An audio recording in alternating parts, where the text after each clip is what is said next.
PCN is brought to you in part by the following underwriters.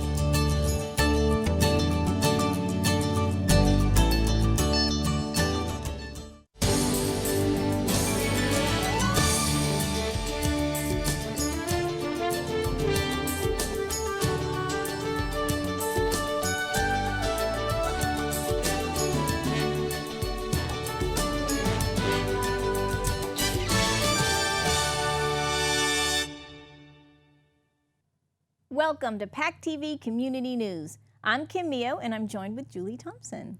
We have a great show for you tonight with stories from the South Shore. We bring you an update on the dredging project in Duxbury Harbor, and we get an overview of the wetlands restoration project in South Plymouth. PCN gets a tour of the American Legion Museum at Memorial Hall, and we meet an artist whose work is showcased at the Kingston Library. Pet Health brings us to Court Street Animal Hospital to meet a special friend, and Town Talk brings Kingston's town administrator to the set. It's going to be a great show, and we begin on a cold night in downtown Plymouth. Well, we're really getting into the new year now, and PCN's Brian Sullivan went out on the streets of downtown Plymouth to check in with people about their New Year's resolutions. Here in the Northeast, when the new year arrives, it usually shows up with its regular companions: colder weather, snow, and ice. But it's not all bad news. The new year also brings the intangible qualities of hope and optimism, which are just a little more enjoyable than the prospect of shoveling snow. Everybody seems to love the new year because it gives us all a chance to welcome in hopefully good things that the universe has to offer in the upcoming year. It also gives us a chance to get rid of all the baggage that came with the previous year. So we're here downtown Plymouth to talk to passersby about the things that they want to get rid of or stop doing, and the things that they want to welcome into their lives. I think we call them New Year's resolutions. Better health habits usually top the list of things to keep in check over the next 365 days, but of course, there are some other areas of importance. What I like to try to do is be nicer to people, be kinder. Stop making some bad choices. I'd like to be more tolerant of people. This guy here is resolved to staying warm for the better part of this winter. Well, we're going to Florida for 2 months starting February 1st, and then we'll be back, and we're both retired, so we're just going to enjoy Plymouth. But just as I suspected, most people had designs on their health in one shape or another. I'm not complaining about anything except for health. That's about it. I'd like to start getting healthy again. That's about it. I'd like to stop smoking. I didn't stick to my weight guidelines, so I'm going to get healthier. Maybe eat more regularly and exercise a lot more than I did in 2015. That's a fact. Probably get to the gym more. I'd like to get more organized and lose some weight. However, this lady here seems to have everything and only wants more of it. I would like to resolve to continue doing what I've been doing in the past, enjoying life and trying to be kind to others. And I'd like to say hello to all of the people at PACTV. We'll have to revisit this story in about 6 months to monitor everyone's progress. In the meantime, reporting from downtown Plymouth, I'm Brian Sullivan for PCN, wishing everyone a safe and, of course, healthy 2016. Last fall, PCN brought you a story from Duxbury Harbor, which had recently undertaken an important dredging project. Large equipment is brought in to dig out sediment from the waterways, which builds up over time. The last time the harbor was dredged was almost 20 years ago. The project began in the fall and is now expected to go into January. PCN went out with Duxbury's harbor master in the new year to find an encouraging update. The scow, which is the thing that he's loading this material into, the vessel, is 240 feet long, 80 feet wide, and holds 3,000 cubic yards. The Federal Navigation Project of the Army Corps of Engineers. Last time it was dredged was in 1997. They are dredging a 21-acre anchorage to a controlled depth of 8 feet, 1 foot overdraft to 9.5 mile long entrance channel. Everything is dug is documented, recorded, and used as data by this boat right here that has probably $2 million worth of equipment on it to be able to do this high-tech dredging. At the end of this project, approximately 300,000 cubic yards. That's a football field, probably 15 to 20 feet deep. stacked up. The project is approximately 90% done, at least the federal project is. At the beginning of this project, it was felt by all, because of the tight timeline, that the local projects actually weren't going to be dredged. But because of the wonderful weather that we've had this fall and early winter, the project has gone forth very well.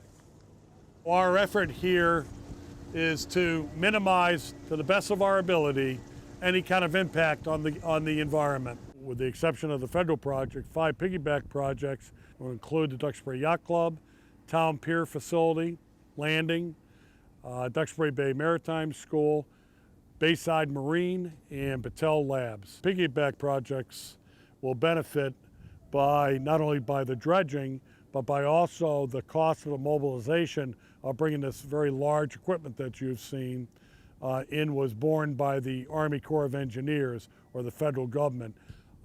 It's so important that we maintain our waterways.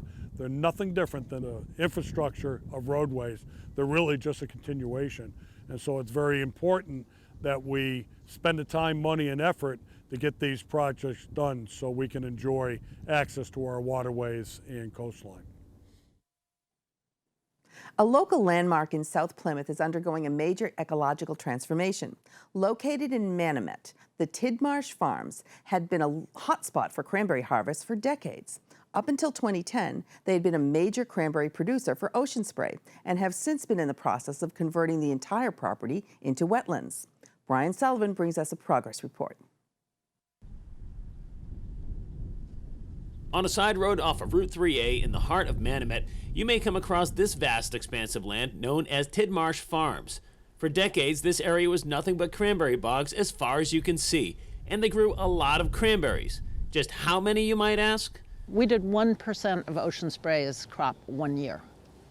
1%. It's a very large number. Now this area is undergoing a major overhaul to change the landscape, so construction has left it closed off to the public. We were able to get in by appointment to speak with the owners and some contractors to get an idea of just what kind of work was underway. When this land was purchased in 1984, it was all cranberry bogs right out to Route 3A. And up until 2010, the land was used for cranberry harvesting. Since that time, they've implemented a plan to change it over from bogs to wetlands, which will eventually become a nature conservation area. What we're seeing now is the early stage of that transition. People wonder why we are turning this former cranberry farm into essentially a mud flat that you see behind me here. And very simply put, what we're trying to do are a series of strategic actions that are going to set this site on the path to being wetlands in the future.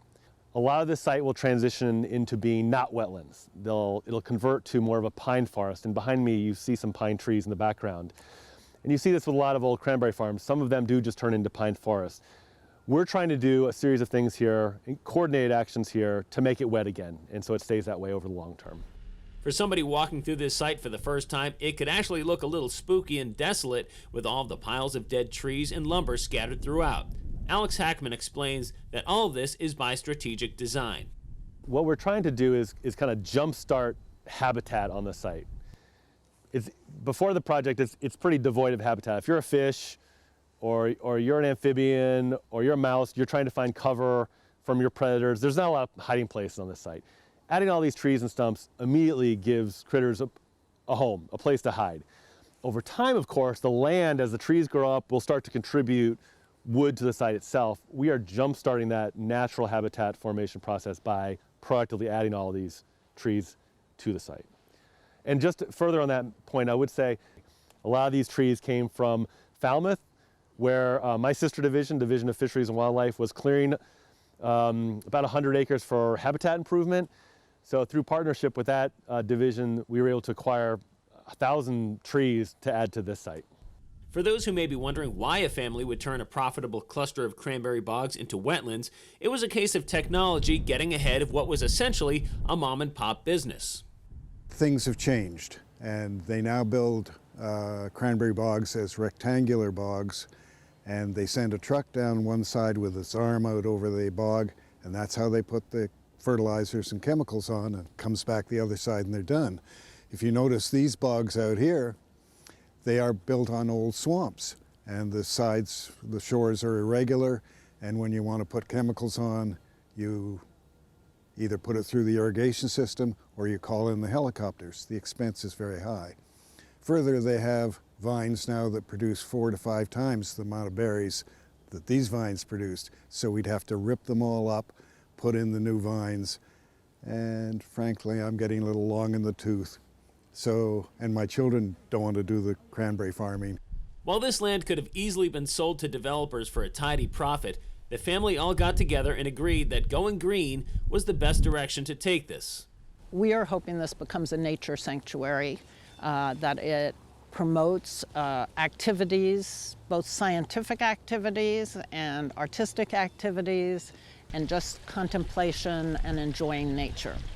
So we think that this will become a publicly accessible nature sanctuary.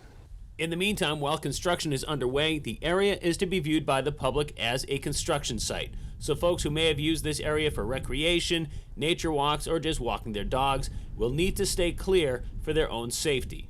The property is pretty dangerous right now, and it's changing every day. This dike that you're standing on will go away in the future.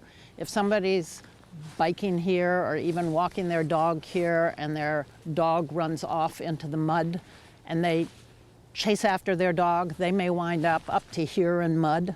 So we don't want those kinds of things to happen. We also have a lot of big trucks, and they drive these roads and they, are trying to do a job.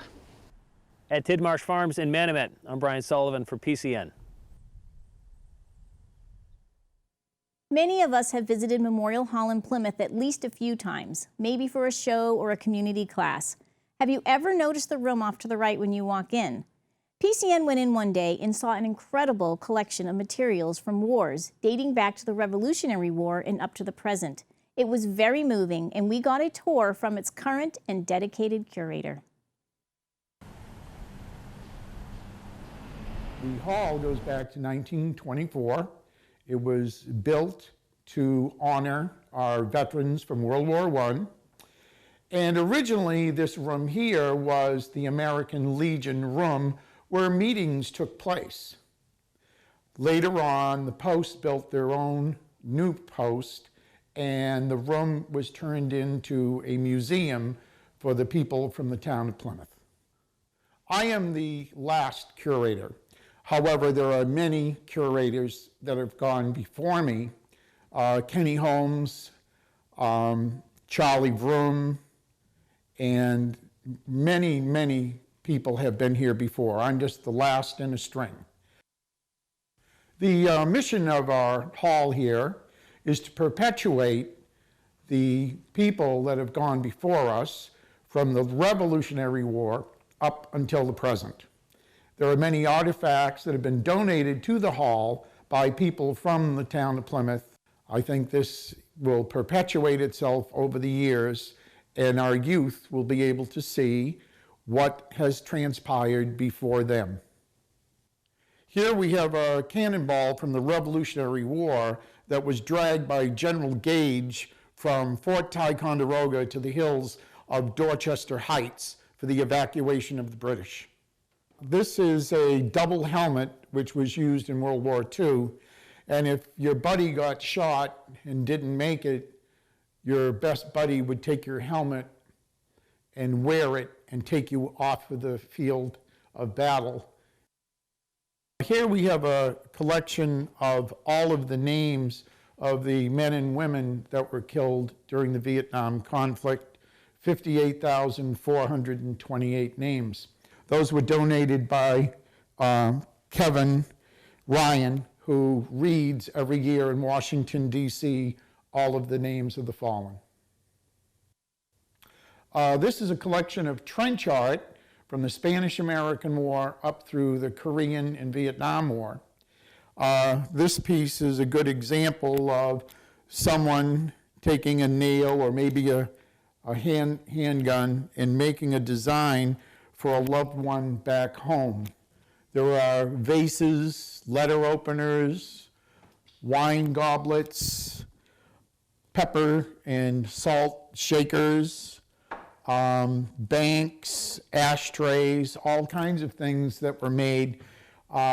Stanley Krabick gave these to us in 2013, and this is a great collection of trench art. This picture here I see every time I come in the room, and I can't get over it. This is the Plymouth 12th Division from World War I. The photograph was taken in 1918, and I was told that all of the Plymouth residents were asked to come back to Fort Devens to have their picture taken as a group picture. And these are all the men and women that went to World War I from our town. This is a recently acquired article and picture done by Mr. Hubbard, who was kept as a POW for 2,420 days in North Vietnam. While he was there, he made this picture here, and he made a print for every day he was in captivity, and they were given to presidents, the Pope, astronauts, congressmen, and I was fortunate enough to have one of these show up on my doorstep. This is a footlocker from World War II from a lady from our town named Alba Thompson, who served under General MacArthur. And if you look inside of her footlocker, you can see all of her equipment that was issued to her in boot camp. And it's very unusual to find a footlocker in this condition with all this in here. If you're interested in coming to the hall, you could call me directly at 508-685-5464 to make an appointment. I'd love to have you come, pick up these things, touch them, feel them, and see what our town has to offer you. I hope you call, and I hope you come. The Kingston Library offers a dedicated space for local artists to showcase their work. PCN met up with January's contributor to learn about him and his passion for his work. I've always made my living in art. Not fine art so much, but I've always been in the business of art. And I actually started painting again, back in the 90s, early 90s, when it was decided by my wife that I would start to paint again. She bought me a Christmas gift, which was 8 lessons with a fellow by the name of John Boynton, who was at the time a local Plymouth resident, and he's a phenomenal artist, was a wonderful artist. I got reacquainted with watercolor at the time, and it wasn't too much longer than a few weeks back into it when I started to paint on a regular basis again. The Kingston Library called me last month and asked if I would be willing to do a show for them for the month of January, and I've agreed to do that. It's part of a group of showings. I maintain a steady group of paintings that are over in Area 58 over in Carver. So they've got a group of paintings hanging over there that I have, and I've got a group of paintings that are hanging, probably about 10 paintings that are over in Lou's Tavern in downtown Plymouth that are hanging there as well. And this particular show here was, like, as I said, they just asked me to put something together for them for the month of January. The pieces that I have here range, some of them go back to some of them go back to the 90s. And some of the new stuff, the latest stuff, the little figure works that I'm doing are current. But it's an eclectic group of paintings. I have a couple of very interesting pieces that are there. I participate pretty regularly in most of the shows that are around. Plymouth Guild for the Arts, Duxbury Art Association, New England Watercolor Society. I do what I can to participate in those in the watercolor areas anyway. But as I said, it's a range of all kinds of paintings. Now, what I'll do is I'll paint what I see, but I'll put my twist on it. I'll work from nature. I'll paint outside. I'll work from photographs in the studio. But I've got to see it, and then what I'll do is interpret what I see. I'm not the kind of a painter that just paints out of his head. I happen to be passionate about the art world and painting in general. I've been painting, or I've been in the business of art all my life. I've done a number of annual report covers and so forth and so on, illustrative type things. I'll do whatever I can. I just happen to like working in art. I've basically been doing layout. I've been in the commercial end of the business for years and years and years. And I have always been involved in design. I approach painting from a design perspective.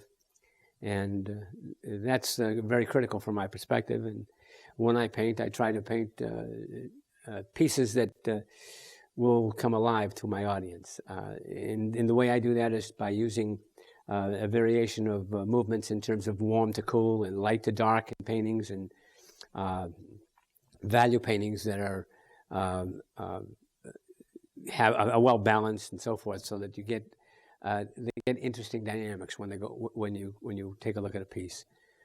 And I think that's extremely important, because I think it's very important to hold your audience. As a painter, I want to make sure that I've got the attention of the audience when they look at it, and that the audience gets something out of the piece that I'm painting, that I've painted. So it's from that perspective, it's very important to do. Our pet health segment brings us to Court Street Animal Hospital in Plymouth to meet a special friend.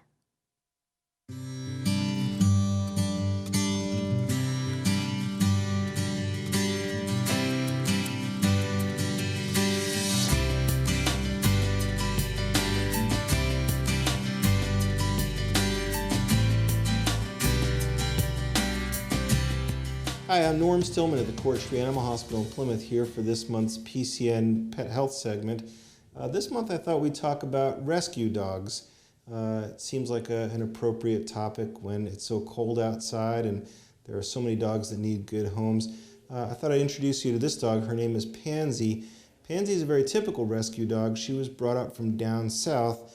There is an almost constant stream of dogs that come up from the south towards the north, looking for great forever homes, and Pansy's not an unusual one. When she was found on the side of the road, she had no hair at all, and also she had a parasitic infection called mange. Also, she has heartworm disease, which is another important subject for another time. But she was taken in by a rescue group, and they immediately got her the attention she needed, got some food into her, and started her back on the road to health. And once she was well enough to travel, they brought her up north, and she's available now for adoption, just like so many other hundreds of needy dogs. She's doing so much better. Her hair is growing back, her mange is under control, and pretty soon it'll be gone. Today we began treatment for her heartworm disease, and within a month or so, it will also be gone. And then she'll be ready to make someone very happy. I thought that it would be important to tell you about Pansy, because she's a great example of dogs that come through rescue organizations. You know, I think it seems a little silly to say it out loud, but dogs like this, I'm quite positive, feel gratitude. They understand that they were in a bad spot, and I think that they try harder to make their owners happy. They fully understand that there is an alternative to a full bowl of food and a kind hand and a warm place to sleep, that where they came from there was no food at all, and people abusing them or neglecting them, and maybe it was cold or rainy where they were. They understand fully well that there is another way to be, and I think that when you give them a great place to live, they are so grateful for it. And also this season, when it's so cold outside, I thought that would be a good time for you to think about maybe whether you have some room in your home for a deserving and wonderful and grateful dog who will keep you company and enrich your life in so many ways that you probably haven't even thought of. Town Talk this week brings Kingston's Town Administrator Robert Fennessy to our set. Welcome back, Robert. Thank you. It's nice being here again. Happy New Year. Happy New Year to you. And lots of exciting, wonderful things happening in 2016 in the town of Kingston. We hope so. Okay. Today, let's talk about your new hire, your finance director and town accountant. Yes, very excited for the town. This is the first time we've had a finance director in town. Generally, that all falls to me and through the finance committee. Mm-hmm. This will be somebody who will be encompassing the whole financial aspect of the town's resources. So we hired a woman she's actually the town finance director right now in Randolph. We stole her from Randolph. Her name's Adi Mehta. She has quite an background of experience, many years with both Randolph and the town of Walpole. Great. As finance director. So she's going to come in the next few weeks. She's winding down her work in Randolph. In that kind of position, you just can't leave. Right, You know, right. there's things that they have to do. So she'll be working in our office one day a week until she starts up probably Full-time. sometime mid to late February. That's wonderful. So we're very excited. Yes, wonderful. Good thing for the town to move in that direction and get the finances in order. Yep. Yep. Great. Now you have a big town meeting coming up. We have a special town meeting. Okay. And it was called mostly to take care of a situation with the Kingston Elementary School HVAC system. So why don't you talk a little bit about that? So it's quite a lengthy story, and I won't get into all the details, but we had looked at replacing the 6 units on top of the elementary school yep. because they were failing, and there was a concern for the children and the teachers and so forth. And we had put together a review by an engineer to get costs associated with that. Once we did that, there was some funding, some grant money, some funding set aside. When the bids went out and they came back, they were much higher than we anticipated, they as usually are, usual. yeah. And so now we have to go back and look for additional funding. Okay. There may be sources that we're trying to pull from through the school system and hopefully take the bite off. Okay. So that's the first big one. Yep. So we hope people come out to support that. Now, what about the purchasing of land And that's the other big from one. Silver Lake? Silver Lake Regional School District has land set aside, and the town of Kingston is looking to build a new police station. Because the old police station is just old and really unusable. So we had done a search throughout the town, and this seems to be the best prospect for a siting of a police station.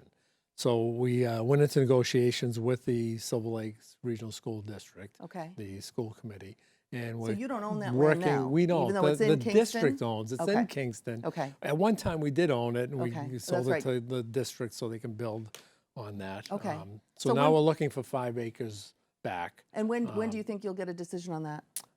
That has to go to all 3 town meetings Okay. to vote to accept that. Everyone who's in the district. So once the negotiations finish, a fee would be established, Okay. a fair, reasonable fee, and it will go to all 3 town meetings. to vote. Perfect. It'll be on our town meeting in February 2nd. So Okay. again, we hope You'll people will get come the out ball and support rolling. it. Yeah. Okay, in our last 30 seconds or so, consulting for Gray's Beach. What is that? Gray's Beach is a town-owned beach, and during the last winter, when everything was hitting, storms, there was a lot of damage to the retaining walls and so forth. So we're looking to put money in to do a review of that. Okay. To get the ball rolling again. For this year, To okay. get funds to Okay. correct that and So make a it lot. safe for A lot people on the again. agenda. Right. A lot on the agenda. Right. Okay. Wish we had more time. I wish too, but we'll, you know, we'll have you back yeah, again. Yeah, and Okay. it'll be after town meeting. And Okay. then I'll tell And you then what we'll happened. find out what happened. So we're Okay. looking for a quorum. So make Okay. sure you come out and. All right. Come out support for the town meeting. February 2nd. February 2nd. 7 o'clock 7 o'clock. Where is it? at the intermediate school. At the Kingston Intermediate School. Okay. Thank you for watching. We hope you enjoyed these local stories today. Check out our website for more information and links, and please follow us on social media. We appreciate it. See you next week for more PACTV Community News.